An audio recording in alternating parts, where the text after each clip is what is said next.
Welcome back to another episode of Rock Boys Football. The Miami Hurricanes land their first non-specialist commit of the 2024 class and their quarterback of the 2024 class in Judd Anderson. This is a very interesting prospect. I'm kind of excited to get into the first quarterback of the Shannon Dawson era and kind of what the storyline for Judd Anderson is as a recruit. Before we do, though, again, I just want to say thank you to you guys again. It is picking up on the recruiting trail. We have a lot of news coming in the month of April. So if you guys do enjoy the content, consider subscribing to the channel. Again, all the support you guys are showing, especially the Hurricane fans. Again, the 2023 class was an absolute blast to talk about. You guys showed a ton of support. So we appreciate all the support you guys are showing. And if you do enjoy the content, lock right in and subscribe to the channel. We really do appreciate all the support.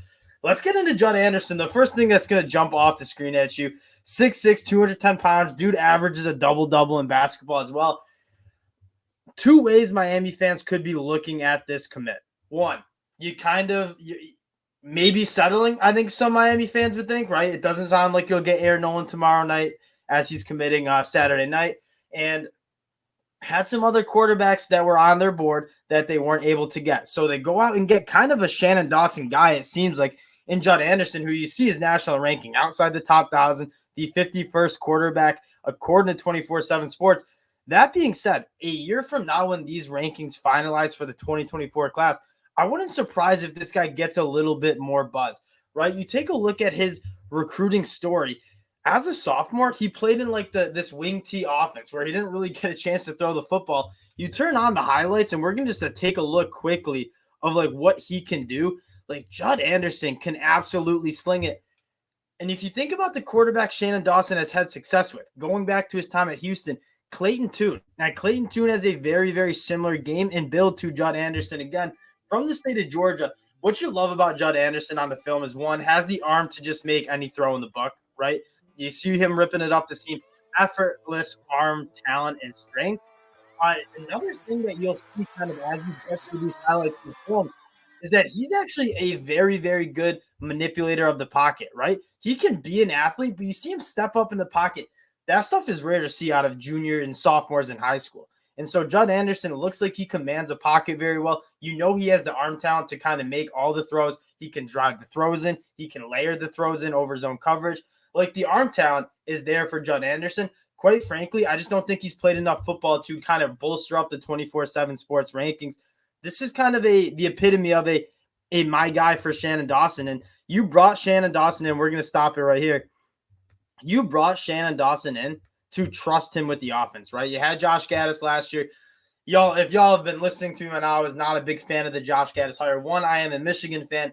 Maybe a little bit salty that he left Michigan for Miami. But two, when you look at the success he had at Michigan, we talked about this a lot. That wasn't really his offense. He didn't really have an identity as an offensive coordinator. When Michigan had all that success in 2021 and he was named coordinator of the year, that was Jim Harbaugh's two tight end power run game offense. That was not the speed and space Josh Gaddis type of offense Josh Gaddis promised the Michigan fans heading into his tenure there. And so he goes to Miami, kind of, I don't know if he was that proven of an offensive play caller. And obviously not a great developer of quarterbacks. I think we can all agree on that. So I'm excited to see what Shannon Dawson does. And if there is one thing you're really excited about Shannon Dawson, maybe not the best recruiter, Mario Cristobal will take care of the recruiting.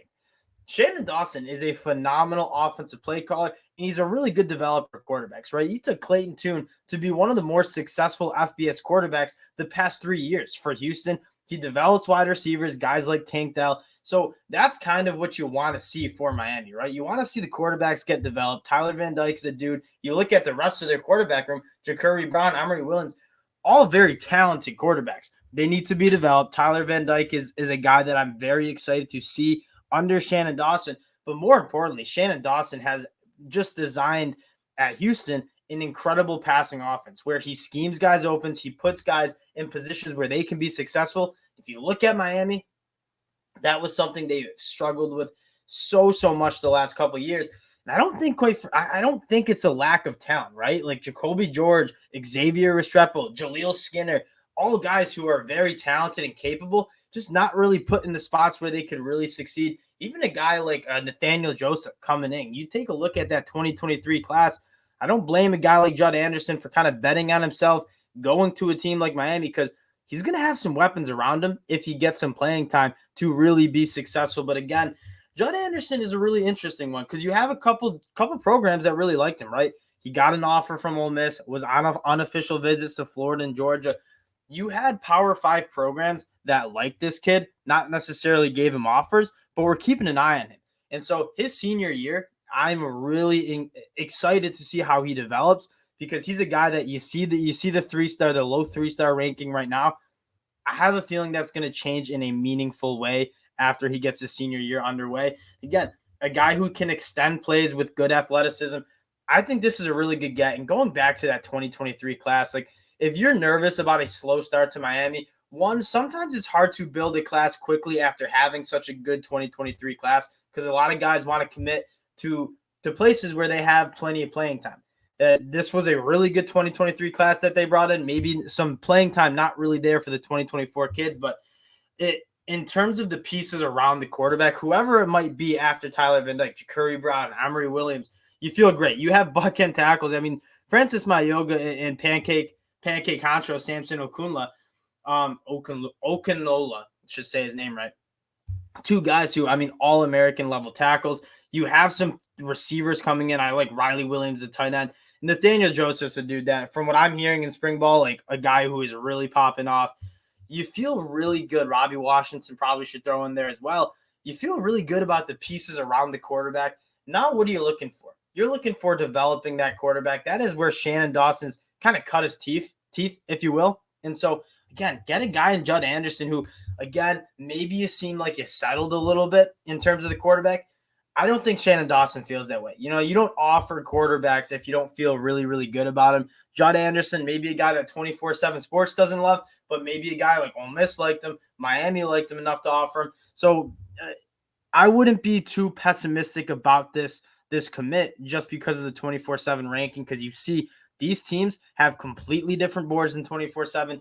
Judd Anderson is a high ceiling player, kind of like a Tanner McKee from Stanford, like a big dude with a bunch of arm talent and arm strength.